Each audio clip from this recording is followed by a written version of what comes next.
Hello friends, good afternoon. Welcome to metro story. Yes, இந்த information பார்த்திங்கன்னா நம்மளுடைய சாமி சார் ரிலேட்டட் தாங்க. என்னென்னு பார்க்குறீங்களா, அவர் இப்போ பண்ணிகிட்ருக்க ப்ராஜெக்ட் வந்து மீடியாவில், டெலிவிஷன் மீடியாவில் பண்ணிகிட்ருக்கிறாரு.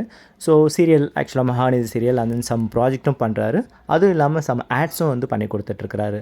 ஓகேங்களா, இந்த லெவலில் இருக்கிறவர் இப்போ நம்ம சாமி சாரை வந்து பிக் ஸ்க்ரீனில் வந்து பார்க்க போகிறோம். அதாவது நம்மளுடைய சினிமாவில் வந்து பார்க்க போகிறோம். எஸ், கண்டிப்பாக அவருடைய படம் ஒன்று இப்போ ரிலீஸ் ஆயிருங்க. எஸ், டைட்டில் என்ன பார்த்தீங்கன்னா கமரோ 2ன்றது டைட்டிலுங்க, படத்தோட டைட்டில். இந்த படத்தில் என்ன வந்து ஸ்டோரி எடுத்திருக்கிறாரு, என்ன ரோல் பண்ணுறாருன்றது ஸோ ஒரு ட்ரெய்லர் வந்து ரிலீஸ் பண்ணியிருக்காங்க. ஸோ அந்த ட்ரெய்லர் பார்த்தீங்கன்னா ஃபுல் அண்ட் ஃபுல் த்ரில்லர் மூவியாக தான் எடுத்திருக்காங்க. டிவில் சம்மந்தப்பட்டது தான்.